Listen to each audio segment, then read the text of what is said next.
الحمد لله رب العالمين، الصلاة والسلام على أشرف الأنبياء والمرسلين وعلى آله الطيبين الطاهرين وعلى آله وأصحابه أجمعين. أما بعد فأعوذ بالله من الشيطان الرجيم. بسم الله الرحمن الرحيم. الحمد لله رب العالمين، الرحمن الرحيم. آمنت بالله صدق الله مولانا العظيم وصدق رسوله النبي الكريم الأمين. الصلاة والسلام عليك يا سيدي يا رسول الله وعلى آلك وأصحابك يا سيدي يا حبيب الله. الصلاة والسلام عليك يا إمام القبلتين وعلى آلك وأصحابك يا خاتم النبيين. ہاں میرے کملی والے جیسا نہ کوئی تھا، نہ ہے، نہ ہوگا. میرے کملی والے جیسا نہ کوئی تھا، نہ ہے، نہ ہوگا. کبھی ان سا خوب یکتا کوئی تھا، نہ ہے، نہ ہوگا. کبھی ان سا خوب یکتا کوئی تھا، نہ ہے، نہ ہوگا. میرے کملی والے جیسا. اور جسے اپنے گھر بلایا اسے بے طلب نوازا. جسے اپنے گھر بلایا اسے بے طلب نوازا. کہیں میزبان ایسا کوئی تھا، نہ ہے، نہ ہوگا. کہیں میزبان ایسا کوئی تھا، نہ ہے، نہ ہوگا. میرے کملی والے جیسا سہے ظلم جس نے پھر بھی نہ کسی کو بد دعا دی. سہے ظلم جس نے پھر بھی نہ کسی کو بد دعا دی، کبھی میرے باپ نے ایسا نہ کوئی تھا، نہ ہے نہ ہوگا، کبھی میرے باپ نے ایسا کبھی تھا، نہ ہے نہ ہوگا، کبھی ان سا خوب یکتا۔ اور ہے معین جن کا غلام، وہ ہے بحر و بر کے والی، ہے معین غلام جن کا، وہ ہے بحر و بر کے والی، دو جہاں میں ایسا آقا، دو جہاں میں ایسا آقا کوئی تھا، نہ ہے نہ ہوگا،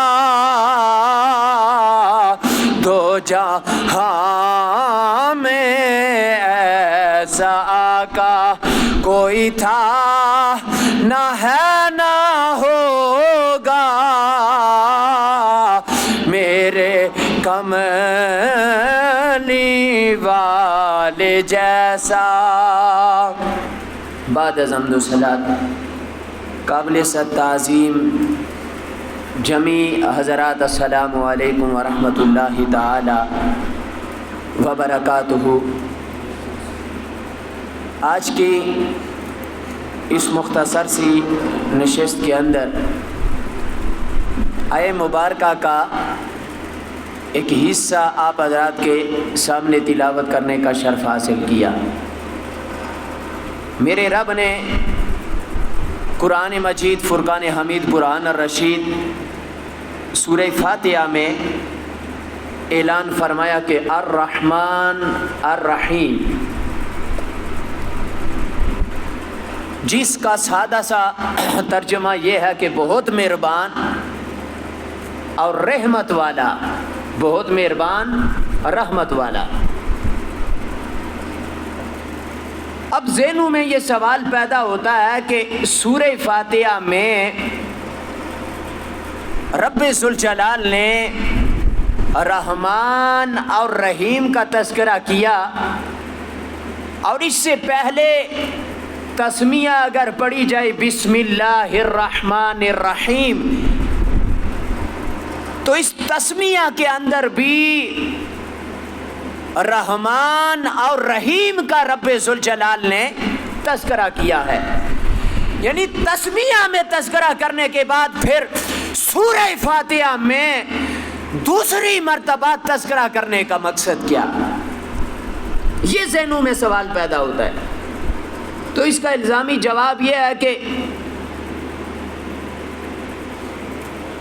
سورہ فاتحہ میں رب ذوالجلال نے رحمان اور رحیم اپنے نام کا جو تذکرہ کیا ہے، یہ صفاتی طور پر کیا ہے، اور تسمیہ کے اندر جو تذکرہ کیا ہے رب ذوالجلال نے اپنے نام کا، وہ ذاتی طور پر تذکرہ کیا ہے۔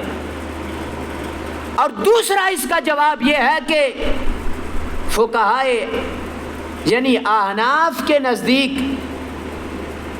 بسم اللہ الرحمن الرحیم جو ہے یہ ہر سورت کا جز نہیں ہے۔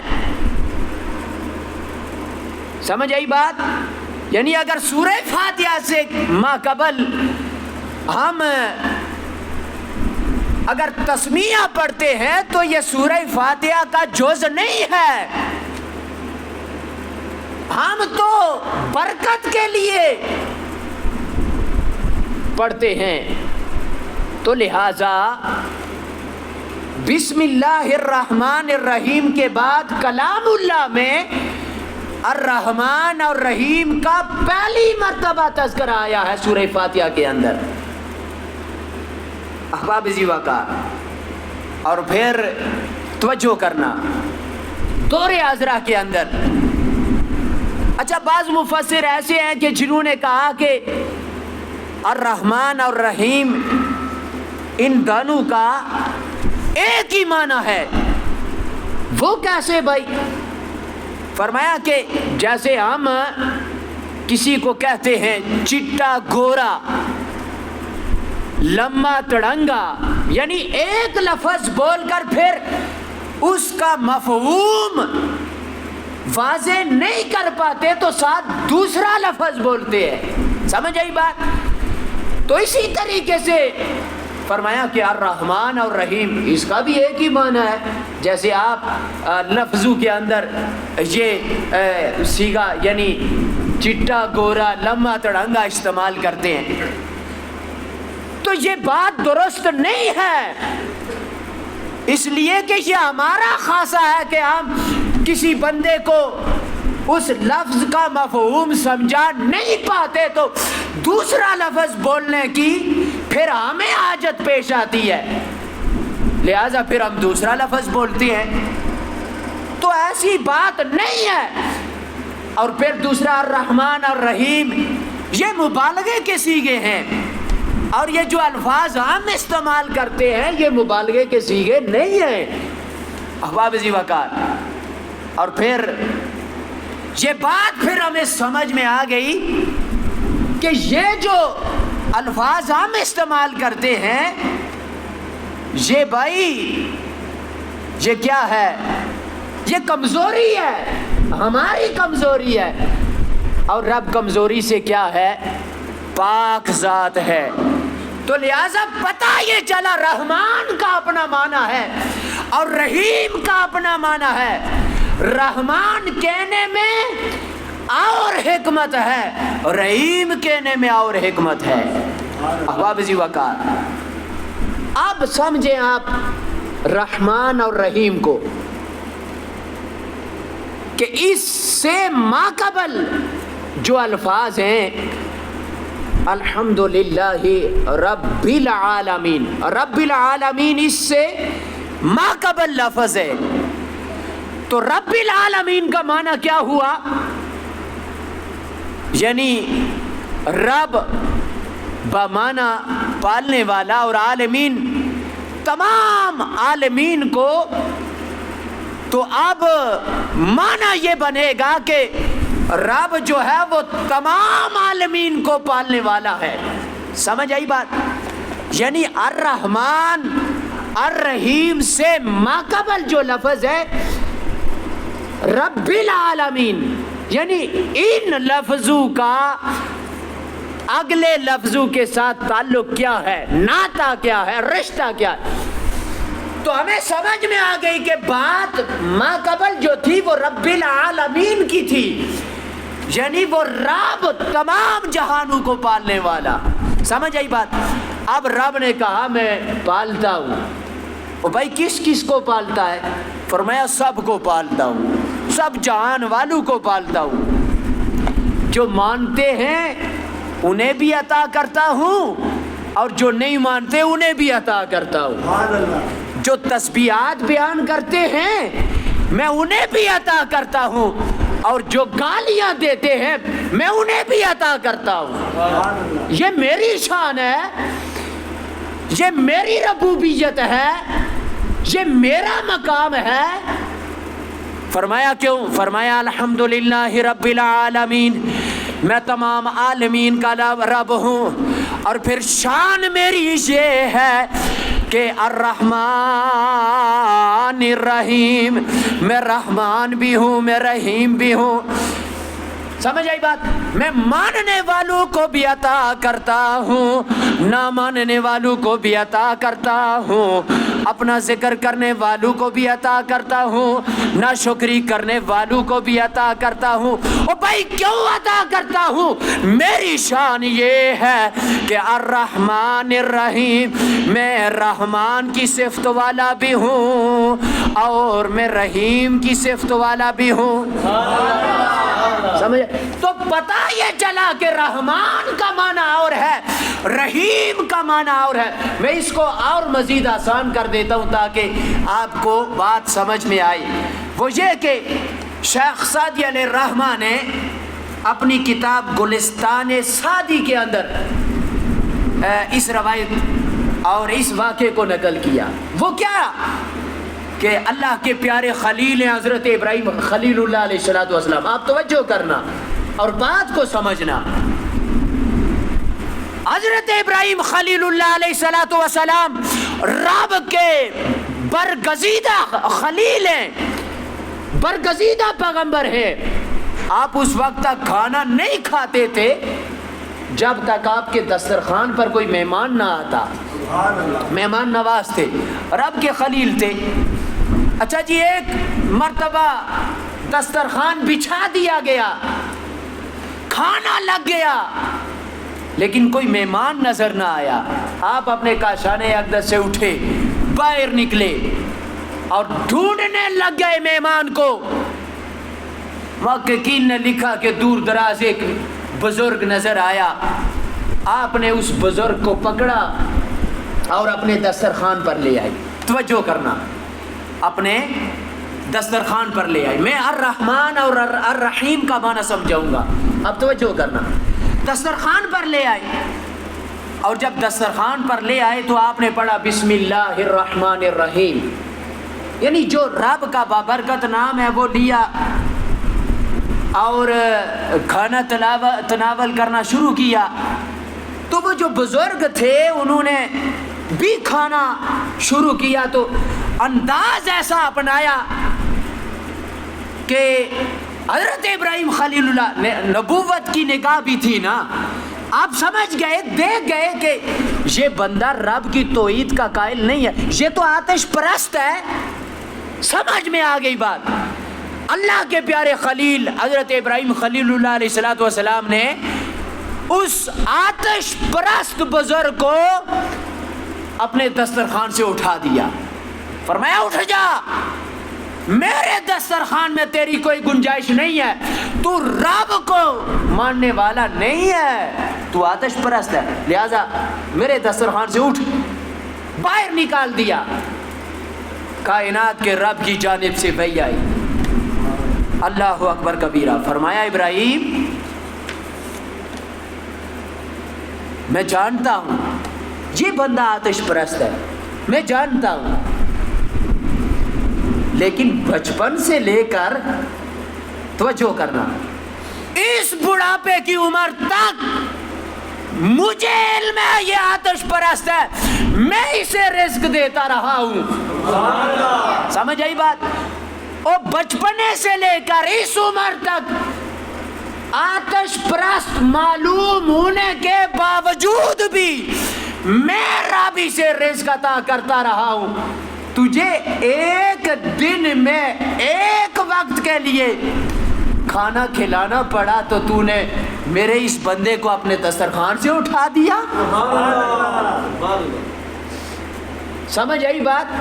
اب سمجھو کہ رحمان کا معنی کیا ہے اور رحیم کا معنی کیا ہے۔ رحمان کا معنی یہ ہے، میں نے اعتراض اٹھایا تھا کہ مفسرین نے کہا کہ بعض مفسرین نے کہ ان دونوں کا ایک معنی ہے، اور پھر میں نے وہ دلیل دی کہ ایک معنی نہیں ہے، علیحدہ علیحدہ۔ تو رحمان کا معنی پھر یہ بنا کہ ایسی رحمت فرمانے والا کہ اس جیسی کوئی اور رحمت نہ کر سکتا ہو۔ یعنی ابراہیم میں نے بچپنے سے بزرگی کے عالم تک معلوم ہونے کے باوجود کہ یہ آتش پرست ہے، اس پر رحمت کرتا رہا، اس پر مہربان رہا، اس پر رحمان رہا، اسے رزق عطا فرماتا رہا۔ سمجھ آئی بات؟ تو یہ رحمان کی صفت ہے، کہ پھر اس جیسی رحمان جیسی رحمت مہربانی کوئی اور کر سکتا نہیں ہے. اور پھر رحیم فرمایا ایسی رحمت فرمانے والا کہ کچھ نہ کچھ رب کے بندے بھی ایک دوسرے پر رحمت کر سکے. یہ کیا ہے؟ یہ رحیم ہے. اور پھر قرآن اٹھائیں اگر آپ تو وہ کافی ساری آیات آپ کو ملیں گی کہ رحیم جو صفت ہے یہ امام الانبیاء کے لیے بھی مختص کی گئی ہے، خاص کی گئی ہے. تو پتہ یہ چلا رحمان کی جو صفت ہے وہ ذاتی کائنات کے رب کی ہے. سمجھ آئی؟ وہ ایسی رحمت اور مہربانی فرمانے والا کوئی اور اس جیسی مہربانی اور رحمت کوئی نہیں کر سکتا. اور رحیم کچھ نہ کچھ بندے بھی ایک دوسرے کے ساتھ رحمت کر سکتے ہیں. یہ ایسی احباب ذی وقار. تو سمجھ میں آ گئی بات. آپ دیکھیں نا اس کی مثال ایک یہ ہے کہ یہ کب ہوا ہے. محققین نے لکھا کہ انڈے سے جب بچہ نکلتا ہے تو اس لوتھڑے کو اسی طرح چھوڑ کے وہ ماں چلی جاتی ہے اور وہ لوتھڑا ہوتا ہے تو مچھر مکھیاں وغیرہ اس کے قریب آتے ہیں تو پھر وہ مچھر ان مکھیوں کو اپنی غذا بنا لیتا ہے. جب اس کے پر نکل آتے ہیں، بال جسم پہ نکل آتے ہیں تو پھر ماں قریب آتی ہے. تو عرض کرنے کا مقصد یہ ہے کہ اب ماں بھی اس اپنے بچے پر رحیم بعد میں بنتی ہے لیکن رحمان کائنات کا رب پہلے بنتا ہے. سمجھ آئی بات؟ اللہ اکبر کبیرہ. حضرت ذوالنون مصری علیہ الرحمہ آپ نے ایک اور مثال دی ہے اس کی. وہ یہ کہ فرماتے ہیں کہ ایک دن میں دریائے نیل کے کنارے جا رہا تھا تو میں نے دیکھا ایک بچھو ہے اور وہ دوڑا ہوا دریائے نیل کی جانب جا رہا ہے اور کچھوا بھی دریا کے کنارے آ رہا ہے. اچھا میں یہ منظر دیکھ کر حیران رہ گیا آخر یہ کیا وجہ ہے. تو یہ بچھو جو ہے یہ کچھوے کی پیٹھ پہ سوار ہو گیا اور جب سوار ہو گیا تو مجھے اور زیادہ حیرت ہوئی. میں کشتی پہ بیٹھا اور دریا ان کے پیچھے چلا گیا اور یہ کچھوا جو ہے وہ دریا کے دوسرے کنارے پہ بچھو کو اپنی پیٹھ سے اتارتا ہے اور بچھو دوڑتا ہوا آگے اپنی منزل کی جانب جاتا ہے اور میں بھی پیچھے. حیرت ہو گئی ہے مجھے آخر یہ مسئلہ کیا ہے.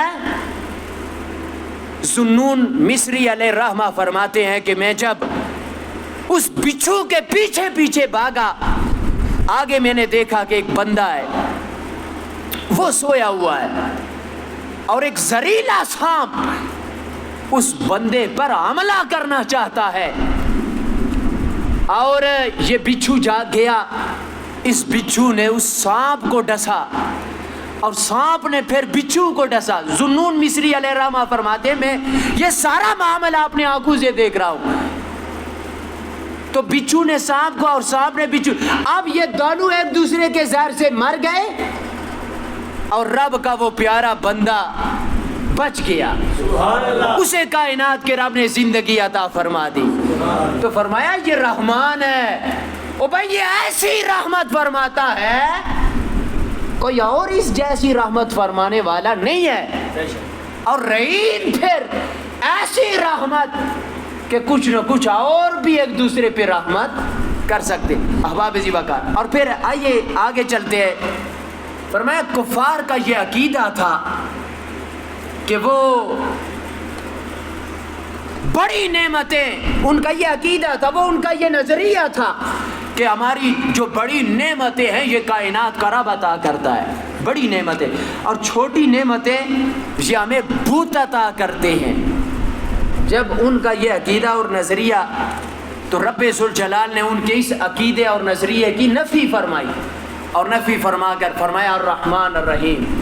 فرمایا بڑی نعمتیں بھی کائنات کا رب عطا کرنے والا اور چھوٹی نعمتیں بھی کائنات کا رب عطا کرنے والا ہے. احباب ذی وقار اس رب کی یہ شان ہے. اس رب کا یہ مقام ہے۔ اللہ اکبر کبیرہ۔ امام غزالی رحمۃ اللہ تعالی علیہ آپ نے رحمان کا معنی کیا ہے، فرمایا بہت مہربان، اور اس کی پہلی مہربانی یہ ہے کہ امام غزالی فرمایا اس کی پہلی مہربانی یہ ہے کہ ہمیں اس نے پیدا کیا ہے۔ سمجھ آئی بات؟ اور دوسری اس کی مہربانی یہ ہے کہ ہمیں بھٹکتا ہوا چھوڑ دینے کے بجائے اس رب نے ہمیں ہدایت عطا فرمائی ہے۔ فرمایا تیسری اس کی مہربانی یہ ہے کہ پیدا کرنے کے بعد پھر ہمیں سعادت مندی عطا فرمائی ہے۔ اور پھر فرمایا کہ چوتھی اس کی مہربانی یہ ہے کہ اس نے ہمیں اپنی خصوصی رحمت سے ہمیں بخشش عطا فرمائی ہے۔ اور پھر اس کی مہربانی یہ ہے کہ کل قیامت والے روز ہمیں اپنے دیدار سے مشرف فرمائے گا۔ اور پھر اس کی مہربانی یہ ہے کہ فَبِأَيِّ آلَاءِ رَبِّكُمَا تُكَذِّبَانِ، او میرے رب ہمیں تو نے کتنی نعمتوں سے نوازا ہے، وہ ایسی ایسی نعمتیں عطا فرمائی ہے کہ ہم کس کس تیری نعمت کو جھٹلائیں گے۔ اللہ اکبر کبیرہ۔ یہ امام غزالی علیہ الرحمہ نے الرحمن الرحیم کا معنی کیا ہے، احباب زیبا کا۔ اور عبداللہ ابن عمر رضی اللہ تعالیٰ عنہ فرماتے ہیں، یہ روایت ابو داؤد شریف کے اندر بھی ہے اور ترمذی شریف کے اندر بھی ہے، امام الانبیاء نے فرمایا کہ کائنات کا رب رحم کرنے والوں پر رحم فرماتا ہے، رحمت فرماتا ہے۔ تو فرمایا کہ لوگوں اور تم زمین والوں پر رحم کرو، اور جب تم زمین والوں پر رحم کرو گے تو کائنات کا رب پھر تم پر رحم فرمائے گا۔ کرو مہربانی تم اہل زمین پر، خدا مہربان ہوگا عرش بری پر۔ احباب زیبا کا۔ اور پھر رب کی رحمت اور اس کی رحمانیت کا اندازہ اگر آپ لگانا چاہتے ہیں تو سیدنا عبداللہ ابن عمر رضی اللہ تعالیٰ عنہ آپ روایت فرماتے ہیں، امام الانبیاء نے فرمایا، یہ متفقن علیہ روایت ہے، بخاری کے اندر بھی ہے اور مسلم کے اندر بھی ہے، فرمایا کائنات کا رب بروز قیامت اللہ اکبر اپنے بندے کو قریب فرمائے گا، اور جب وہ بندہ قریب آئے گا تو کائنات کا رب اسے سرگوشی کرے گا، جو اس کی شایان شان ہے سرگوشی کرے گا، اور کائنات کا رب اس بندے سے پوچھے گا۔ اب توجہ کرنا کہ قیامت والے روز وہ رب اپنے بندے پر کتنا رحمان اور رحیم ہوگا۔ سرگوشی میں کیا کائنات کا رب کہے گا؟ فرمایا کہ اے میرے پیارے بندے، یہ فلاں گناہ ہے، کیا تو نے کیا ہے دنیا کے اندر؟ یہ بھی گناہ ہے، کیا یہ بھی تو نے کیا تھا؟ یہ بھی گناہ ہے، کیا یہ بھی تو نے کیا تھا؟ اب بندہ اقرار کرتا جائے گا، وہ رب کے آگے کیسے وہ انکار کر سکتا ہے؟ الیوم نختم علی افواہہم وتکلمنا ایدیہم وتشہد ارجلہم بما کانوا یکسبون۔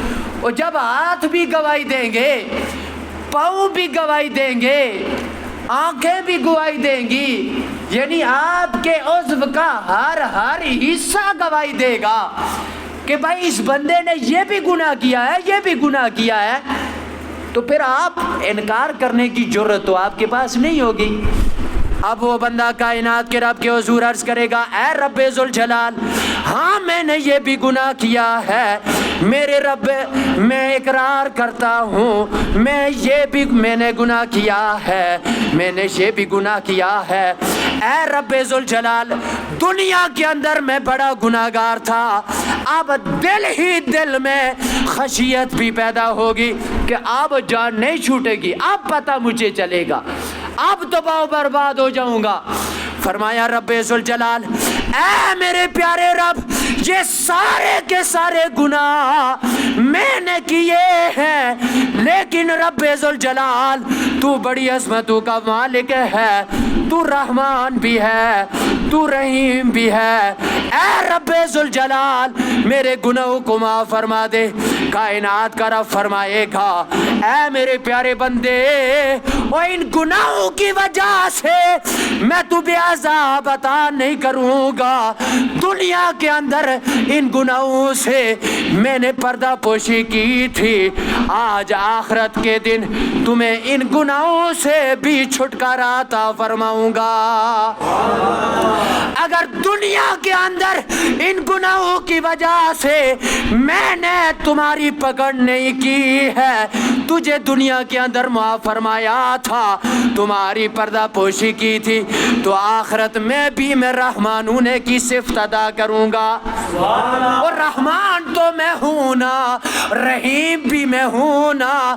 اگر دنیا کے اندر رحمان ہونے کی وجہ سے میرے عذاب میں تو گرفتار نہیں ہوا، تو آخرت میں بھی میں تجھے معافی عطا فرماتا ہوں۔ اللہ اکبر کبیرہ۔ فرمایا کہ الہی حمد سے عاجز ہے یہ سارا جہاں تیرا، جہاں والوں سے کیوں کرے ہو سکے ذکر او بھائی رب ہے وہ دنیا کے اندر بھی رحمان ہے، دنیا کے اندر بھی رحیم بھی ہے، اور آخرت میں دنیا سے زیادہ اپنے بندے پر رحمان اور رحیم ہوگا۔ اور پھر اپنے رب کی کبریائی بیان کرو نا کہ الہی حمد سے عاجز ہے یہ سارا جہاں تیرا، جہاں والوں سے کیوں کرے ہو سکے ذکر زمین و آسمان کے ذرے ذرے میں تیرے جلوے، میرے مولا تیری کیا شان ہے کہ زمین و آسمان کے ذرے ذرے میں تیرے جلوے، نگاہوں نے جدھر دیکھا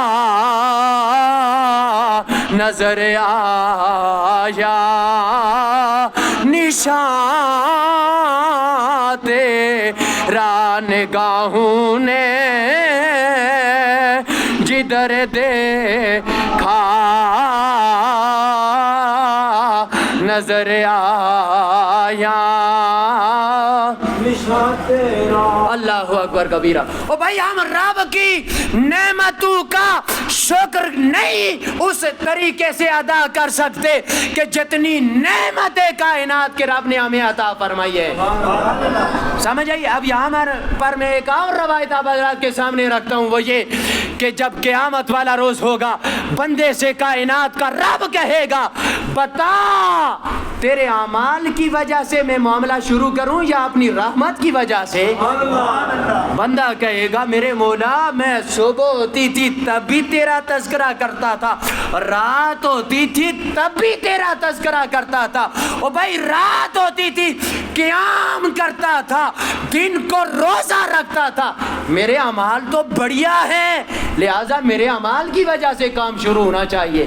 اب کائنات کا رب اپنی ایک نعمت کو سامنے لائے گا، آنکھیں، فرمایا یہ آنکھیں میری نعمتیں، لے آپ نے سارے کے سارے اعمال اور ایک نعمت، سمجھ آئی بات؟ وہ نعمت کائنات کے رب کی باری، پھر رب کہے گا میں اور اپنی نعمتیں دکھاؤں، یہ ایک نعمت کا حساب تمہارے اعمال پورا نہیں کر سکتے تو جتنی نعمتیں میں نے تمہیں عطا فرمائی ہیں پھر ان کا کیا بنے گا؟ سبحان اللہ سبحان اللہ۔ اور بندہ عاجز ہے، میرے مولا جتنی نعمتیں، جتنی رحمانیت اور جتنی رحیمیت میرے مولا تو نے ہم پہ کی ہے، ہم اس انداز کے ساتھ تیرا شکر نہیں ادا کر سکتے۔ احباب عزیزہ کا تو فرمایا دنیا کے اندر بھی رب رحمان ہے، رحیم بھی ہے، اور آخرت میں اس سے بڑھ کر اپنے محبوب کی امتیوں پر ہوگا۔ حضرت حسن بصری علیہ الرحمہ، حضرت ابو ہریرہ رضی اللہ تعالیٰ عنہ سے مروی ہے، فرمایا قیامت والے دن ایک بندہ آئے گا، اچھا 99 رجسٹر اس کے گناہوں کے کھولے جائیں گے۔ کتنے؟ 99 رجسٹر اس کے گناہوں کے کھولے جائیں گے۔ اب خشیت بھی کوئی چیز ہے نا۔ امام الانبیاء سے صحابہ نے پوچھا یا نبی اللہ، توجہ کرنا، جنتی جہنمی میں فرق کیا ہے؟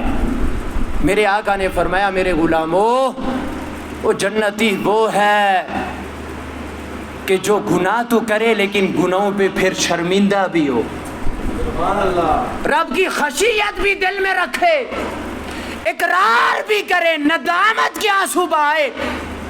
فرمایا کہ وہ بندہ جنتی ہے، جنت میں جانے کا حقدار ہے، لیکن ایک بندہ گناہوں پہ دلیر ہو جائے، گناہ کو گناہ ہی نہ سمجھے، فرمایا یہ بندہ جہنمی ہے۔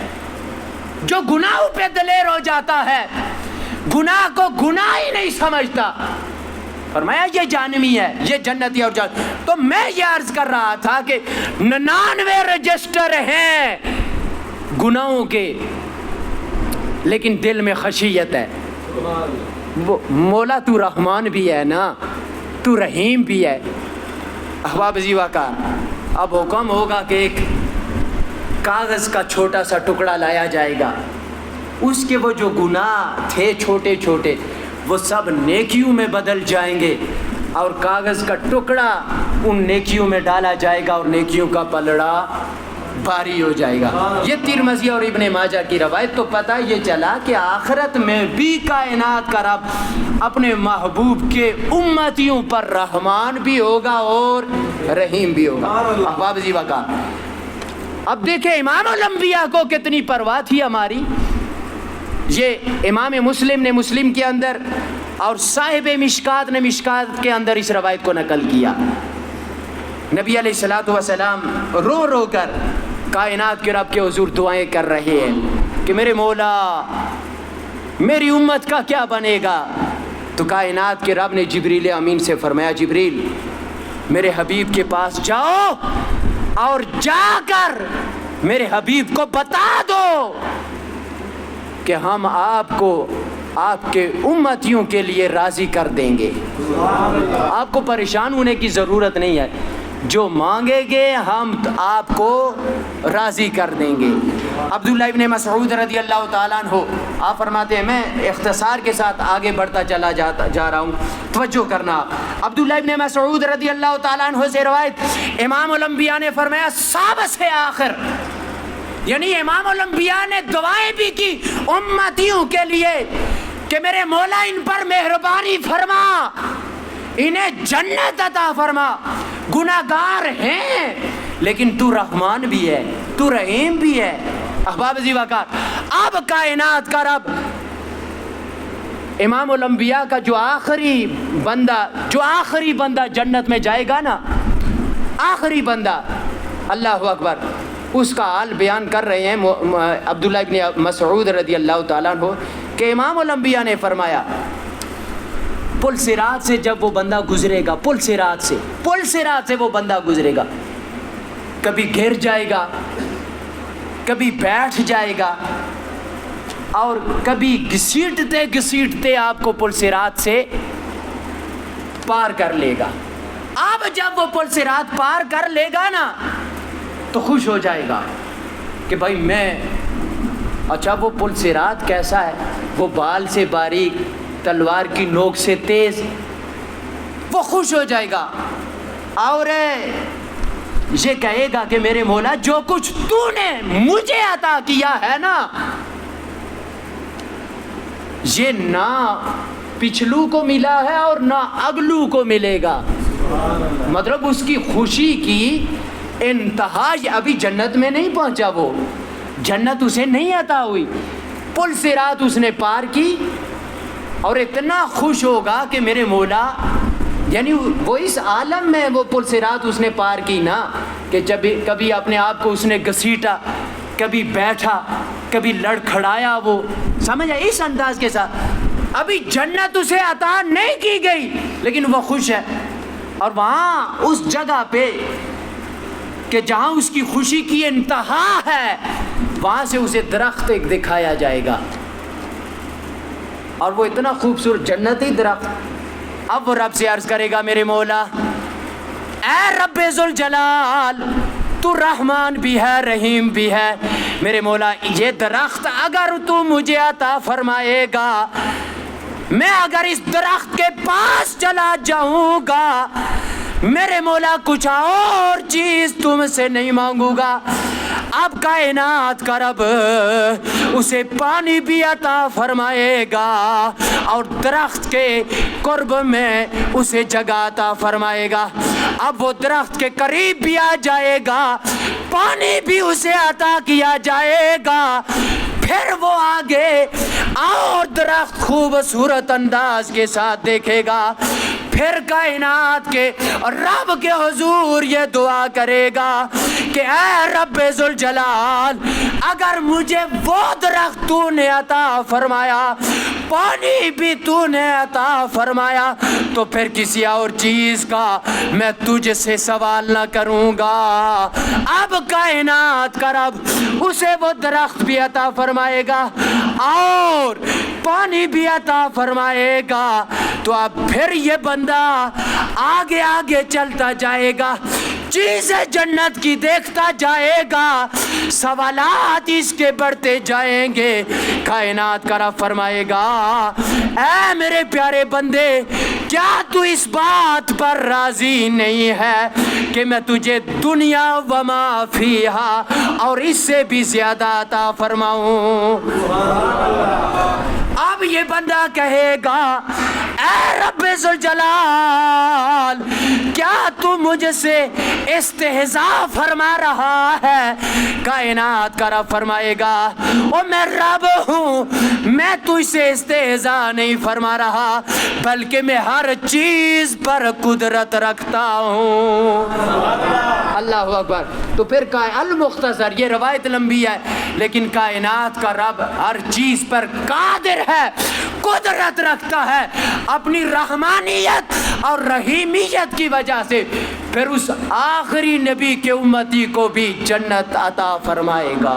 اللہ اکبر. اب میں بات ختم کیے دیتا ہوں، اگر آپ کو بات سمجھ میں آ جائے.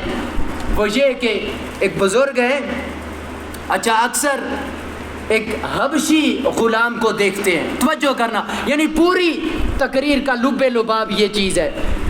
وہ اب ایک حبشی غلام کو دیکھ رہے ہیں اور وہ ہر وقت خوش ہے، خوشی کے عالم میں ہے، دندناتا پھر رہا ہے.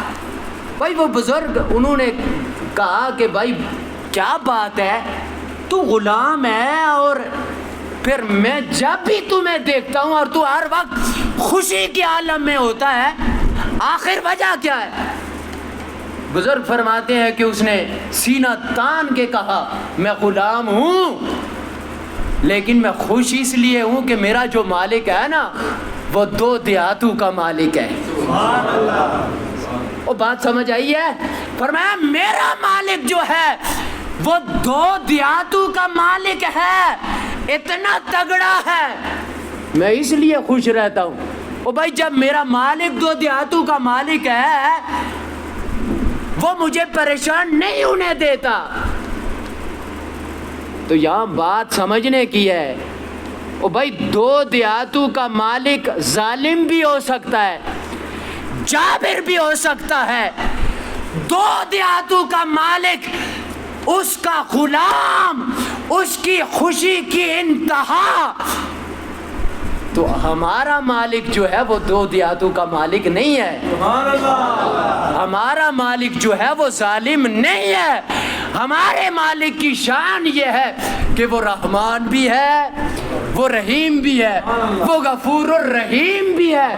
وہ اپنے بندے پہ رحمت بھی فرماتا ہے, اپنے بندے پر رحمان بھی ہے. وہ ظالم نہیں ہے. آپ نے واقعہ وہ نہیں سنا یہ بخاری کے اندر کہ وہ 199 افراد کا قاتل, اور پھر وہ گیا کسی بندے سے کہا میں توبہ کرنا چاہتا ہوں, تو اس نے کہا اب تو بخشش تیری نہیں ہوگی, اور تو اتنا بڑا ظالم 99 بندوں کا قاتل ہے.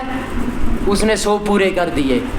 پھر کسی اللہ والے کے پاس گیا, اس نے کہا بھائی کیوں, وہ کائنات کا رب ہے, وہ رحمان بھی ہے, وہ رحیم بھی ہے, اور رحمان کی صفت اس کی ایسی ہے کوئی اور اس جیسی رحمت نہیں کر سکتا.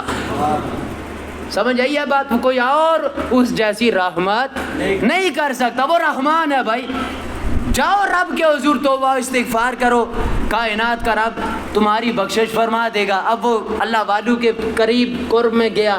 یہاں اللہ والو کی شان بھی آپ دیکھیں نا, زمین سمٹتی گئی, وہ قریب چلا گیا, اس کی ڈیتھ ہو گئی, اور کائنات کے رب نے اس کی بخشش فرما دی. وہ بھائی رب ہے, وہ کریم ہے, وہ غفور الرحیم ہے.